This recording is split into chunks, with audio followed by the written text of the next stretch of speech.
Hello, world. Welcome to Young's Uplifting Expressions with yours truly, Darlene. Inspiring, motivating, encouraging is who I am. And I'm going to say, and that is what I do. So, it is time for you to get up, to get moving, and it's time for you to live your life. Again, I'm going to tell you, we had a great show last week. It was an amazing show. My dear friend and pastor, Reggie Epps, was our guest. He is from Dallas, Texas, and it's a show that if you missed it, I encourage you to go to e-linetv.com. And remember, our podcast platforms are iHeartRadio, Apple, and Spotify. Continue to get in touch with me through my web address, which is yuexpressions.com.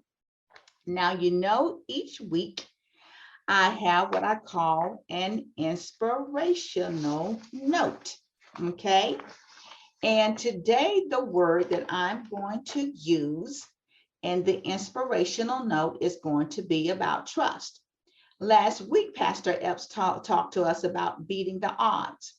Well, in this word called trust, a lot of times we have people that we may have confidence in. Our trust can be in our bank accounts. Our trust may be in our jobs. But trust basically is something or someone that we confide in or that we look to in life. We all can be trusting to the point sometimes where we can be naive.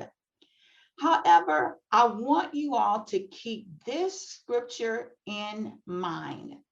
And it is from Proverbs, the 3rd chapter, verses 5 through 6, that says, trust in God or trust in the Lord with all of your heart and lean not to your own understanding.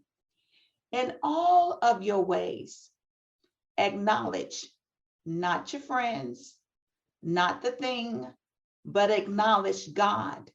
When you acknowledge him, he's going to respond, and God is the one that's going to give you the direction that you need. Now, our trivia question, which will come during the African Connection.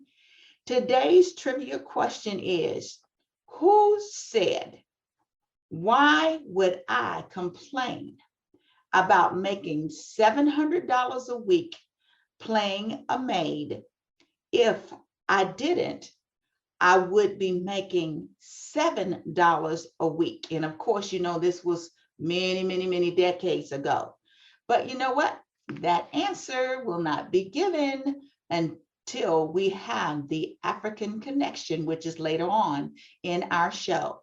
It is time for a commercial break, and I'll see you shortly after the break.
viewers, it is time for storytelling. Remember to send a story, a poem, so that you will uplift someone's spirit who watch our show.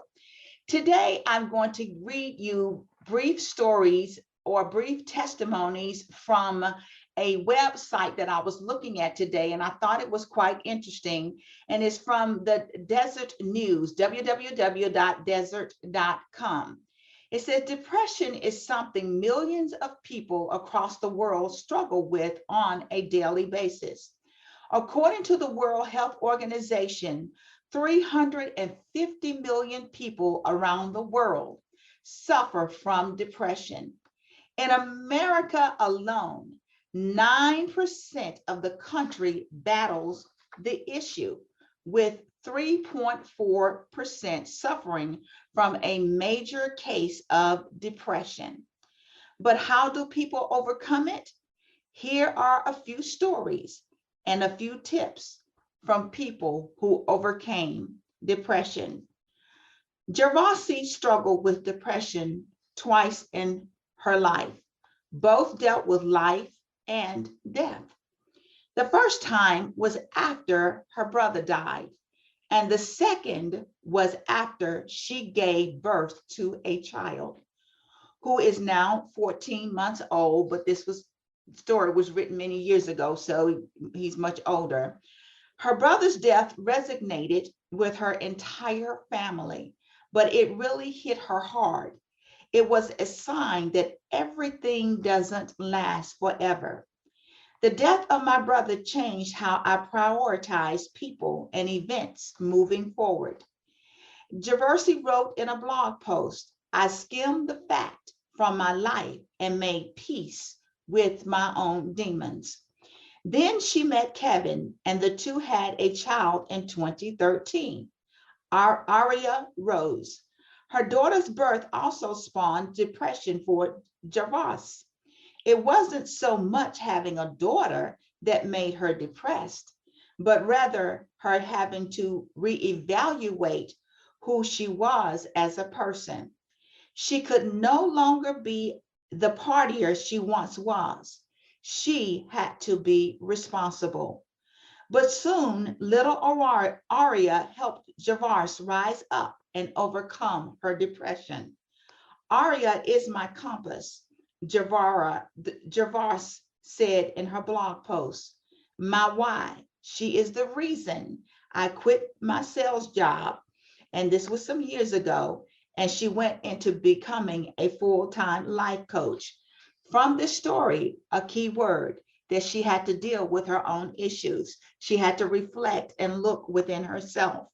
And she knew that she had to become responsible. And as I read these stories, remember, everybody's story is not the same. There is another person. Her name is Kate McHugh. And she's an author and a clinician.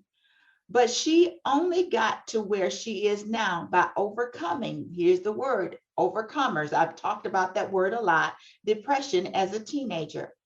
McHugh said she was harassed, humiliated, and cyberbullied during her teenage years, leading her to go from being happy and vibrant, a happy and vibrant youngster, to someone angrier and sullen.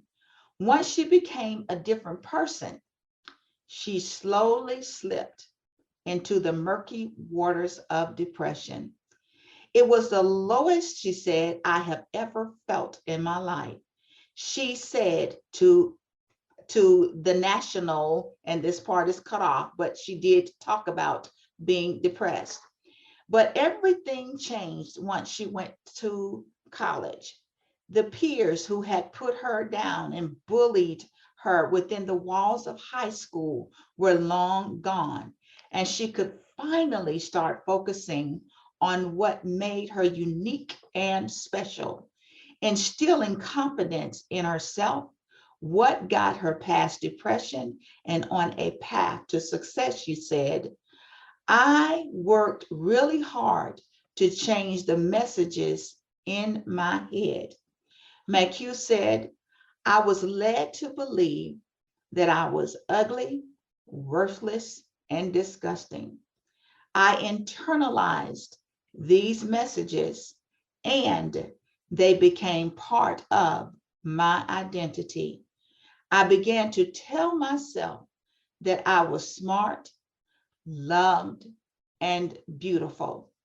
You know, the thing about story one and story two is that they both had to reflect, to go within themselves. And so in that process, they began to not allow the outside forces, where in this particular story with Kate, she looked within herself. Instead of letting the words, the ugly words that had been spoken to her through bullying, she looked deep within herself and began to draw and to pull from the essence of her beauty, the essence of who she is and that great person that she could become. One more story by Jay Lauder. Jay Lauder overcame depression by finding God. He was 21 when everything went south. He was dumped, he lost his car, and he found himself unemployed all at once. Things began to spiral out of control from there. Depression settled and Lauder turned to the bottle as a source of escape. The things took a dark turn for Lauder, but with the help of his roommate and religion, he overcomes his struggle with depression. He was invited to an event and hosted by a preacher, and it was there that he rediscovered his faith and religion. It has helped him grow in his faith as an evangelist. He's looking to spread the message now across the world. So for him, I talked about trust earlier, whatever his circumstances was that he was dealing with, and that trust, he started placing it in the bottle, but he later found out that that substance that he was using was not the answer for him. So his solution was turning to an eternal God that he believed in. And now, not only was he able to help himself, he is now helping other people. Lenore, when her husband discovered that his previously beaten brain tumor was back, her life took on a darker shade. She struggled to function after his surgery to remove the tumor and couldn't handle the problems associated with aiding her husband while also living in a small place. I found myself having fits of crying. I couldn't stop, she said. Once her husband passed away, she focused her attention on writing and building her career, which allowed her to work through the demons that hung over her shoulder. Whatever you're dealing with, know that you're able to overcome it. Just get in the right place, get in the right space, get around the right people, and put your trust and faith in God and tell him what's happening in your world and ask God to help you, and that will take place. So this ends our stories for today. I am excited. We have a beautiful, professional guest that I'm so proud of because I've been knowing her all of her life. And her name is Alexis Long Daniels. She is going to be with us after the commercial break, and she has some information to share regarding her career path and what she does that a lot of people, including myself, can be able to learn from her. So I'll see you after the break, and we'll be talking to Alexis. Love Yana transitional housing is about to take place and acquire their first home. So we're on the journey right now looking for, the home that we're going to actually choose. I am Kiana Faye Webster, Empowerment for the Powerless. I am from Florida, Mississippi.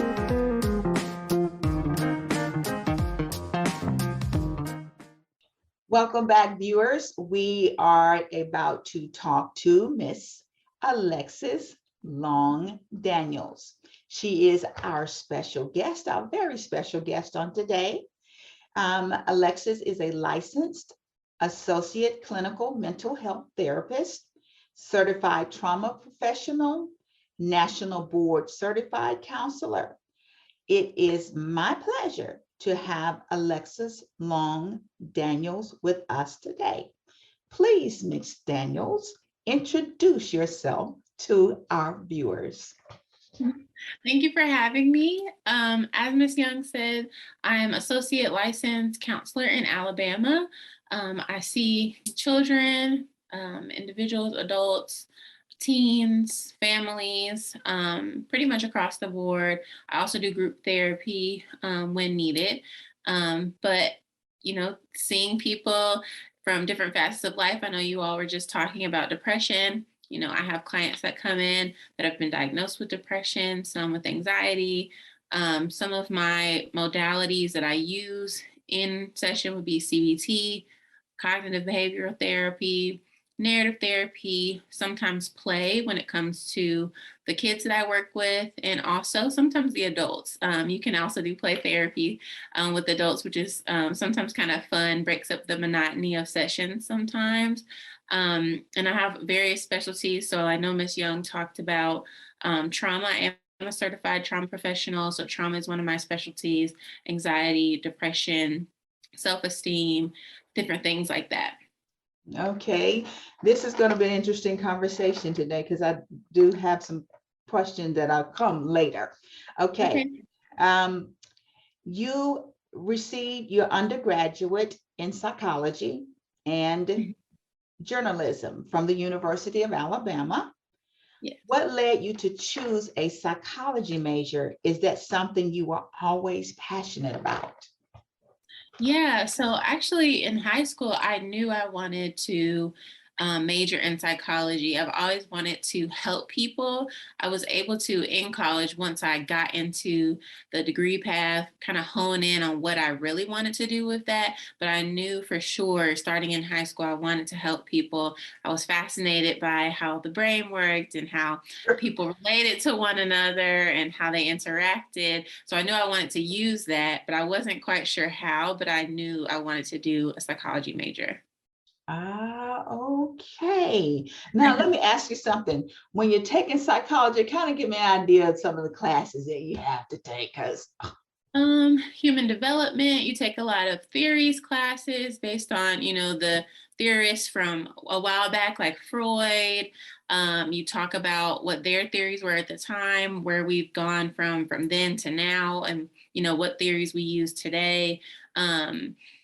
Like I said, human development, you're talking about, like I said, the brain, how it works, how it functions, those primary functions, but then also how that matches with your functioning with other people and relationships and things like that.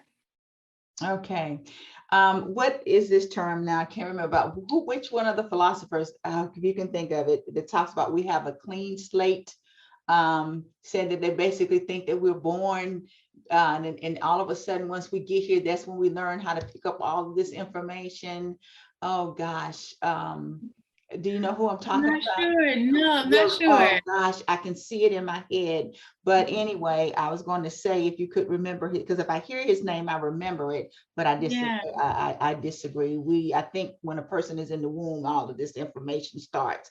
But moving right along, you also have been working in the field of counseling for 4 years, primarily with children, adolescents, and their families. What's a common issue you find when talking to your clients? Families, children, adolescents, etc.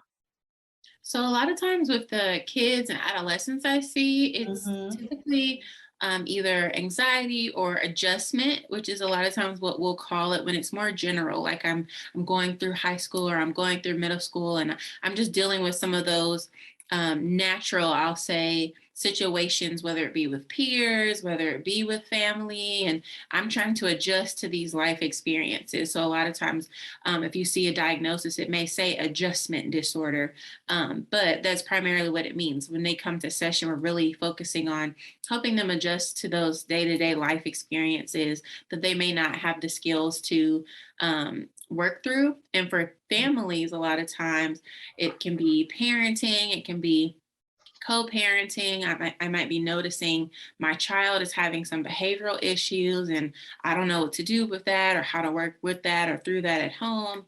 So it can vary from the family perspective, but a lot of times with the children and adolescents, it may be some anxiety, it may be some adjustment disorders, but it also could be other, larger issues as well. It kind of varies.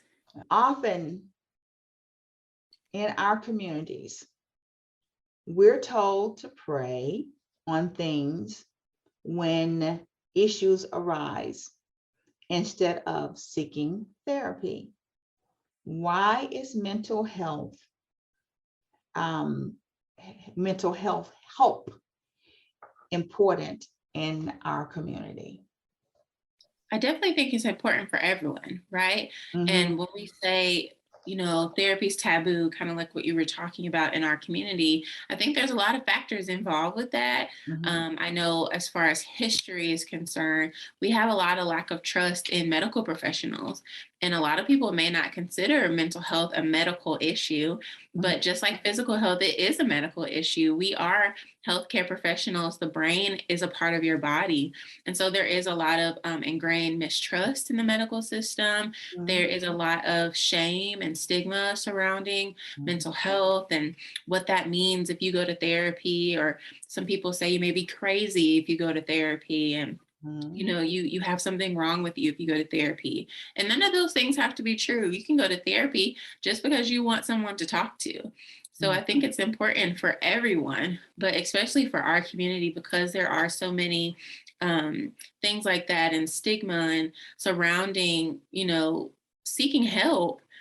Because a lot of people see African American people as strong and able to get through so many different things. And you don't have to do that alone. Mm-hmm. I agree with you. And as you were speaking, and I'm going to go to the church culture because it's a faith-based show. And we go to church, yes, we hear the word of God, yes.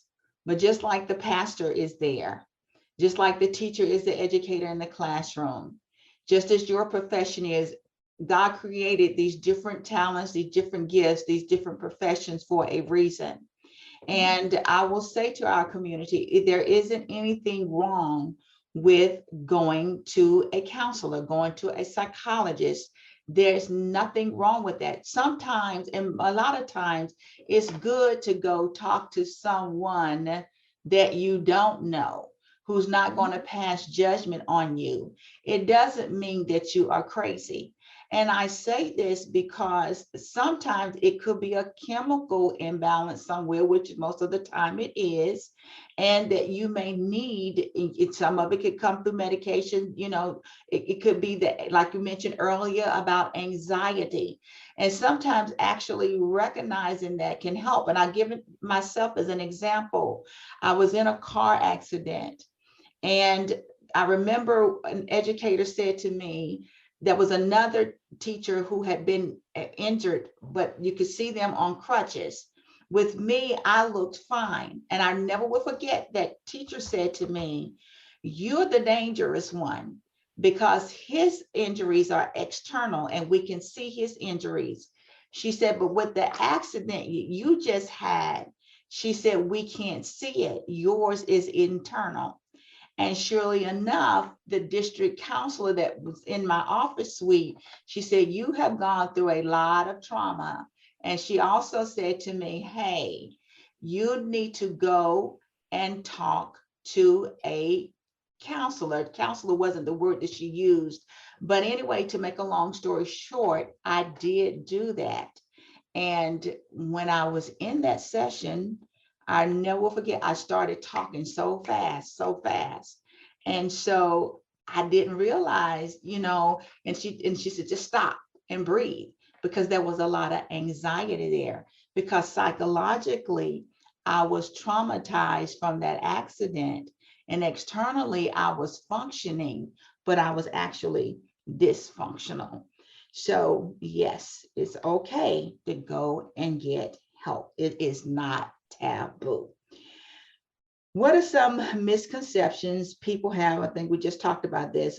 What are some misconceptions people have with therapy, with counseling? And you just said that. Any other? Yeah.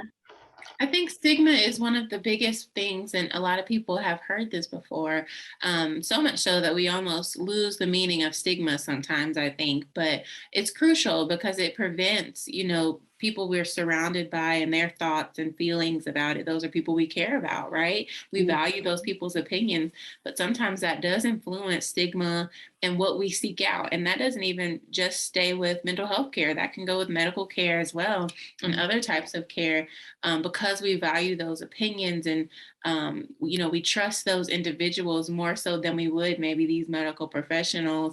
It creates a kind of a spiral effect for if we seek out mental health care or if we participate in it, if we encourage others to participate in it. So I think that's one of the biggest things that you'll notice, especially in our community, is that we're not open to it.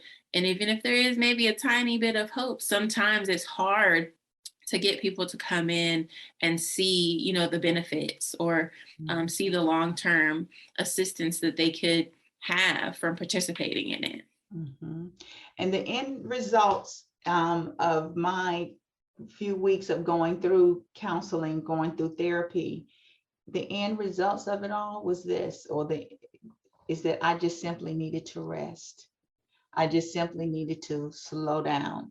So sometimes it could be something so simple is that downtime, that me time is what the diagnosis was given, because I had, again, the car accident, the transitioning of my mom, and some other things that had taken place. So I basically just needed to get in that space, stop trying to fix everything, do everything, be there for everybody, and just deal with myself. And I think in one of those stories, one of the women said, hey, I had to go in and look in the mirror at myself to see what it is that I needed. It is time for a commercial break, and we're going to continue this conversation with Miss Alexis Long Daniels after the break.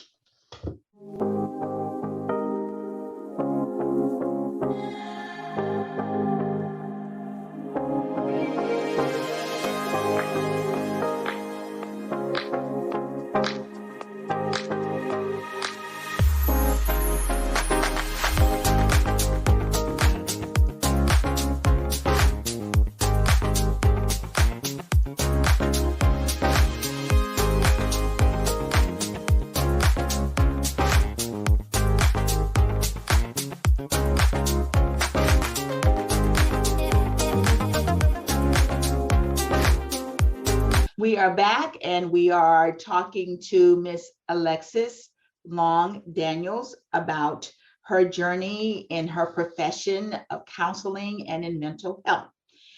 Miss Alexis, you are currently pursuing a doctoral degree. Congratulations to you, and I'm very proud of you, in health education and health promotion. How is that going?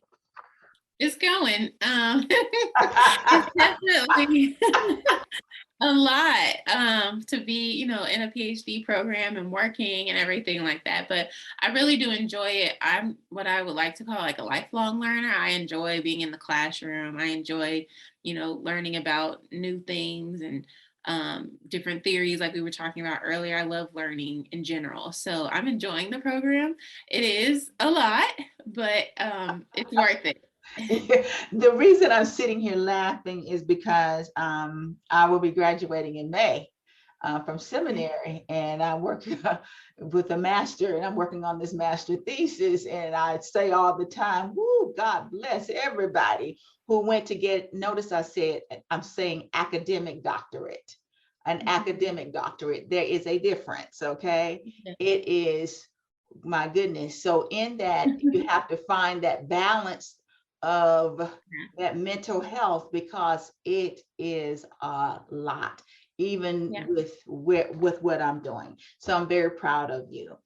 In Thank your you. bio, it states, for the goal of your doctorate, you would like to implement educational community mental health programs in undeserved communities and continuing research surrounding mass incarceration and prison and criminal reform.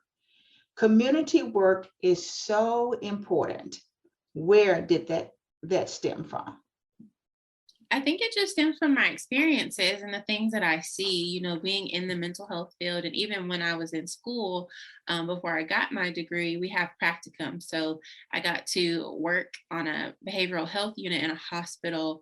And so I was able to see the access or the lack of access in a lot of our communities and other communities, the lack of education that a lot of people have surrounding mental health and what it means to have a mental health diagnosis and what that looks like and what resources there are available.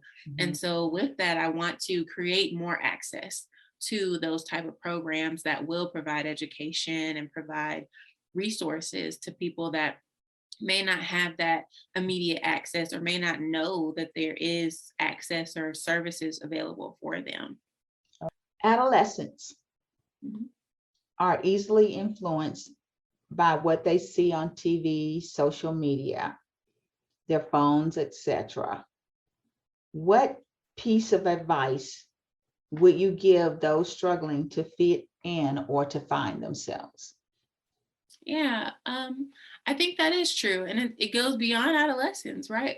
We're influenced by TV and Mhm, everything and social media as well. I do think that they are more susceptible, right? mhm, With everything that is out there now, TikTok and all of that.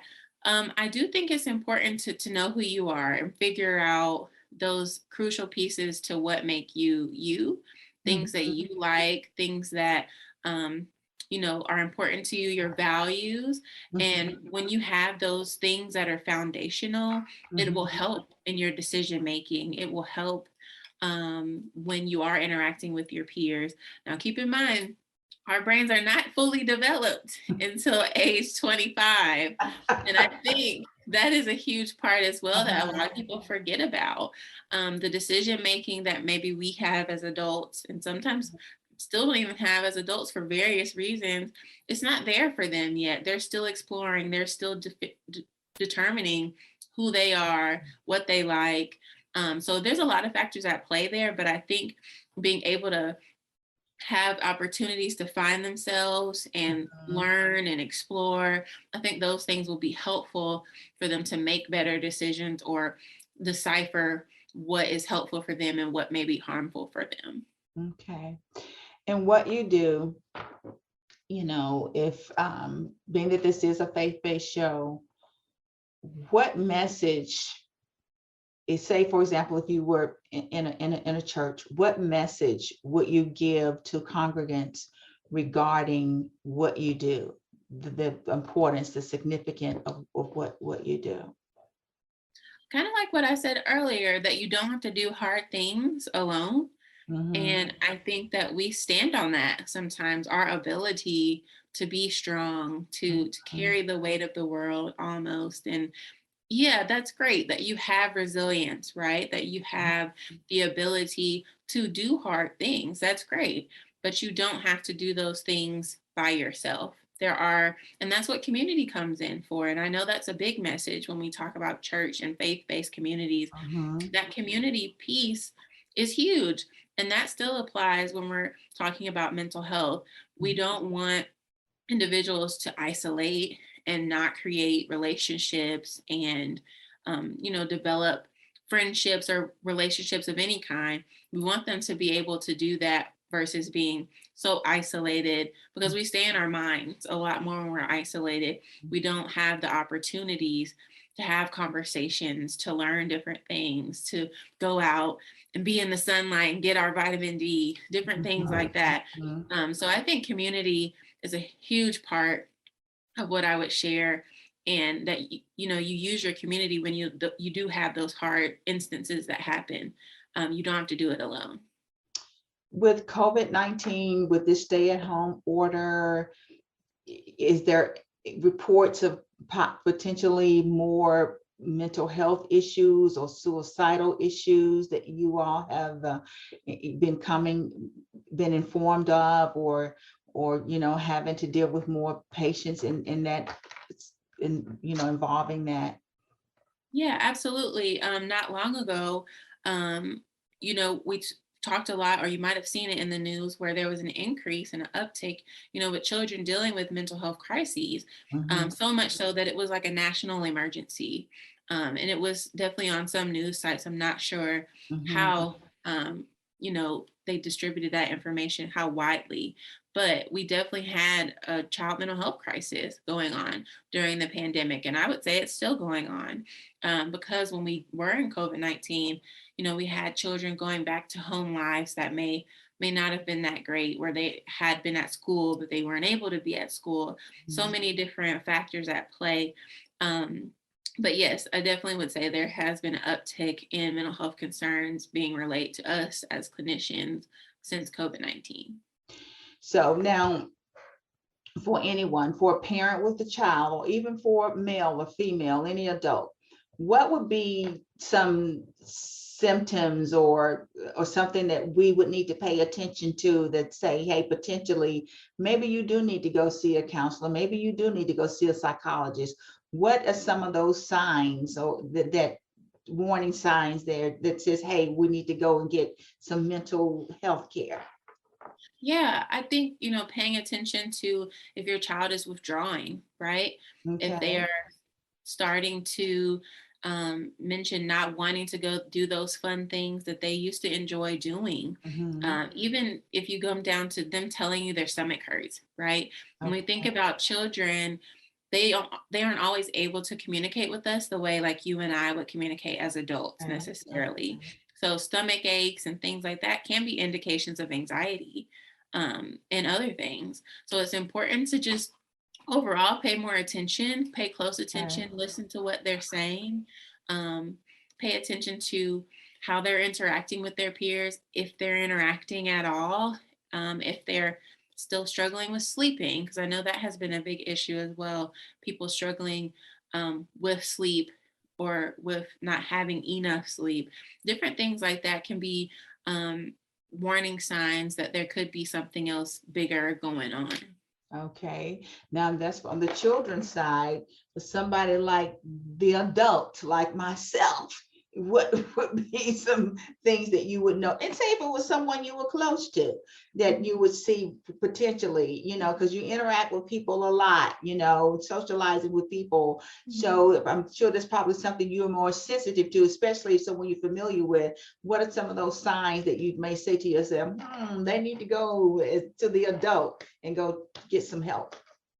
Yeah, especially with COVID-19, I would say an increase in anxiety, right? You Mhm. know, we're anxious about what's out there and we don't know, right? As far as COVID-19 itself, and being proactive with making sure we're healthy and making sure we don't get sick. And so maybe some signs would be similar to the children, really. If you see some withdrawal there, if I'm not wanting to go outside my house as much, if I'm, you Okay. know, wanting to stay home and not really go out and hang out or do those different things. And some people, you know, we were in shutdown for a while, so we weren't able to necessarily go out.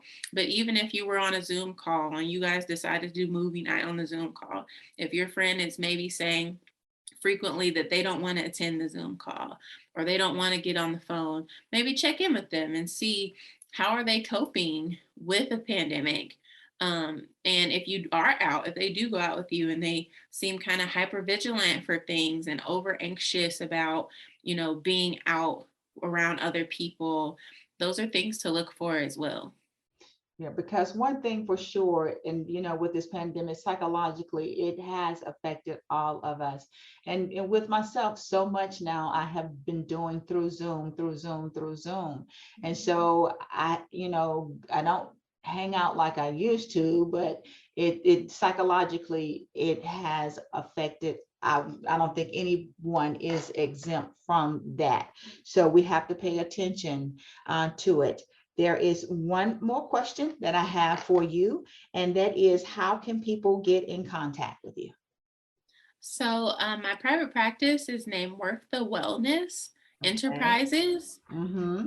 I'll say that again, Work the Wellness Enterprises. Uh-huh. We are located in Hoover, Alabama, Uh-huh. and they can get in contact with me via my website, which is Worth, WORTH, Uh-huh. THE, Uh-huh. wellness.com. Okay. And that has all my information for booking sessions, or my email if they need to do a consultation, anything like that. Well, Alexis, I want to say thank you so much for being on Young's Uplifting Expressions today and giving us some insight about mental health. So Absolutely. again, congratulations to you on working on your doctoral degree. And I'm going to say, yes, I am very proud of you once again. So I wish Thank you much you. success in what you are doing. And thanks for being on our show today. Thanks for having me. You are so welcome. It is now time for a commercial break. And after the break, we will go into the African Connection segment of our show. Hey, my beautiful butterflies. I know y'all been wondering, where's Chrissy Collins and Coffee with Chrissy? Well, guess what? We are back and we're stronger than ever on E-Line TV. That's right, E-LineTV.com. Y'all, I'm so excited because on this streaming network, we're going to be doing so much. And with Coffee with Chrissy and you, the sky's the limit. So make sure you go and subscribe to E-LineTV.com. It's free right now, but the prices are going to go up. So we want you to come on and jump on board right now. I can't wait. Y'all meet me there and make sure you have your cup of coffee ready.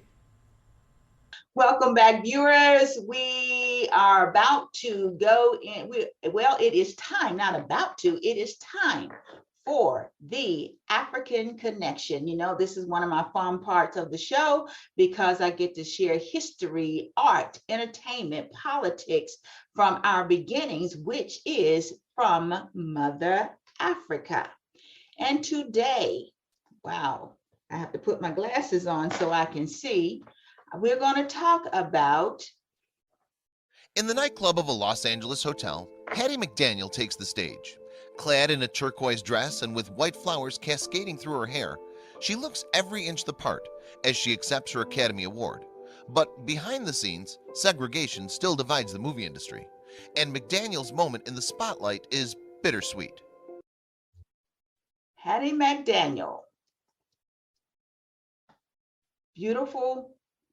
And were both former slaves, and Henry had served with the United States colored troops during the Civil War. As a young girl, McDaniel moved with.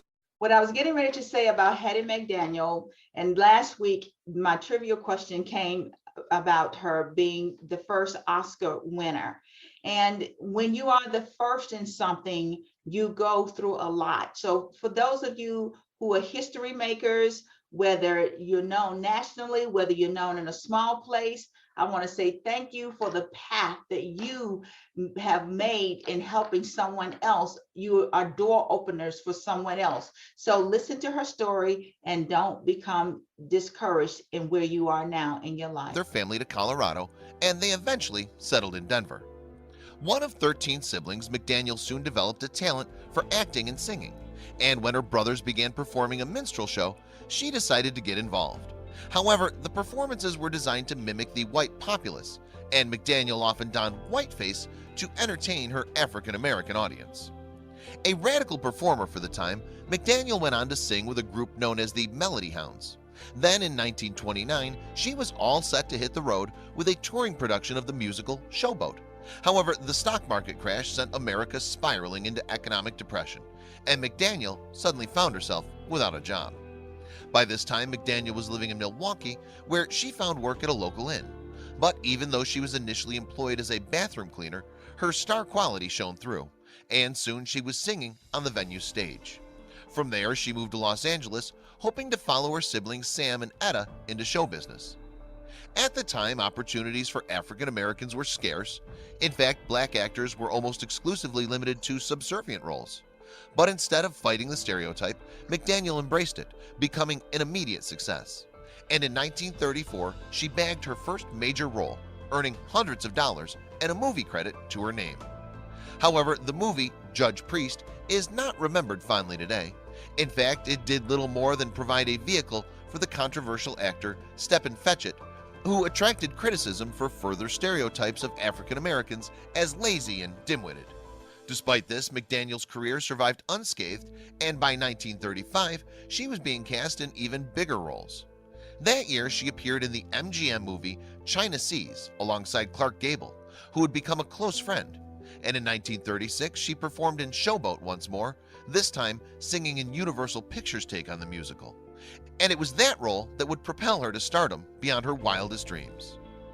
At that time, Hollywood producer David O. Selznick had just bought the rights to the novel Gone with the Wind for a whopping $50,000. And as excitement around the upcoming picture grew, the hunt began for a black actress to play the role of Mammy, a slave who plays a central role in the Civil War-era drama. Among those up for the role were actress Louise Beavers, fresh from an acclaimed performance in Imitation of Life, and even First Lady Eleanor Roosevelt's own personal maid. However, the American performer Bing Crosby had seen McDaniel in Showboat and suggested to Selznick that she would be perfect for Mammy. Apparently, Selznick agreed and McDaniel was cast in the role of a lifetime. But from the beginning, the story, with its Southern heroine and sympathetic depiction of slavery, was the target of criticism from the National Association for the Advancement of Colored People, or the NAACP. Although the association had concerns about the source material's offensive language and difficult themes, Selznick sought to reassure them that this adaptation would take a sensitive approach. And even though some racial slurs made it into the script, the worst of them remained on the page. In fact, some believe that McDaniel's refusal to speak certain words played a part in their removal. Eventually, Gone with the Wind was released to a great fanfare and acclaim. But as the stars arrived at Lowe's Grand Theater in Atlanta, Georgia for the premiere, McDaniel did not appear at their side. In fact, the state's segregation laws barred her from attending. But when her co-star Gable threatened to boycott the event in solidarity, she persuaded him to ignore the controversy and attend. However, it was far from the last time that McDaniel's race would prevent her from celebrating her success. In fact, it wasn't until the actress directly approached Selznick, armed with glowing reviews, that the producer put her forward for an Academy Award. In the running for Best Supporting Actress, she helped Gone with the Wind set a record with 13 Academy Award nominations. On February 29th, McDaniel arrived at the Coconut Grove nightclub inside Los Angeles' Ambassador Hotel. She and her escort were there for the Oscar ceremony, but the hotel did not usually welcome African Americans. And although Selznick had pulled some strings to get the ban lifted, McDaniel was forced to sit separately from her co-stars on a small table at the back. Despite the obvious prejudice against her, McDaniel took home the award, and after climbing on stage to collect it, she gave a memorable speech. "I shall always hold it as a beacon for anything that I may be able to do in the future," she's reported to have said. "I sincerely hope that I shall always be a credit to my race and to the motion picture industry." Although McDaniel was the first African American to win an Academy Award, her portrayal of Mammy drew condemnation from the NAACP and other similar organizations. According to them, she was guilty of perpetuating the stereotypes that confined black actors to menial roles. Moreover, they accused her of profiting from these negative depictions. However, the actress herself never accepted these accusations, and although she found herself typecast as a domestic servant throughout her career, she often rebuffed her critics with a witty retort, "Why would I complain about making $700 a week playing a maid? If I didn't, I'd be making $7 a week being one," McDaniel is once reported to have said. After Gone with the Wind, McDaniel took a series of similar roles before landing the lead in Beulah, a popular radio show. But just as she was making the leap into television in 1952, she died of breast cancer. And even though she asked to be buried in the Hollywood cemetery, the cruelty of segregation struck once more. From Miss McDaniel's story, I want to share this with you all about her. To accept her Here's Academy the Award, story. black actress Monique Is that about her story is this. Remember, I said to you in the beginning, when you're starting at the beginning of anything, there is always going to be a challenge. And from this, there are three things for myself with takeaways is no matter how tough times get, because she did go through some tough times, it may seem like things are not going well, or sometimes they're not. Remember, do not give up on your dreams. Secondly, do not allow people to define who you are or control your destiny. And remember to trust God in all that you do. And one of the things that she said when the NAACP and some others were criticizing her about the role that she was playing in Hollywood, he says, who said, the trivia question is, who said, why would I complain about making $700 a week playing a maid? And if I didn't, she would be making $7 a week. And so we have to look beyond people's perception of us and pursue our vision. So of course, the answer today is not Louise Beavers or Eleanor Roosevelt's maid. The answer is Hattie McDaniel. And I want to say to all of you, thank you so much. Today is the end of season 2. I have had a wonderful season. We have had a wonderful season. We have had amazing guests, great guests, from topics of rebuilding women, remembering our roots, marriage medicine 101, just some great topics. And then today we end on a pleasant note of talking about our health, specifically mental health. So thank you. I am coming back for season 3. But in the meantime, until that time, I want you all to remember what I say to you every week. And that is for you to live your life. Remember to go on e-linetv.com to watch our shows. There are a lot of great shows out there on Eline Media TV. Remember, our podcast platforms are Apple, iHeartRadio, and Spotify. I want to hear from you, even until I come back from season 3. Go to my webpage on yuexpressions.com. Now, before I go for this season, always, each day, remember, it's one day at a time. It is for you to get up, to get moving, and to live. It is time for you to live your life. And thank you, viewers, for being with me during season 2. And I'll see you in a few months in season 3. Thank you for watching.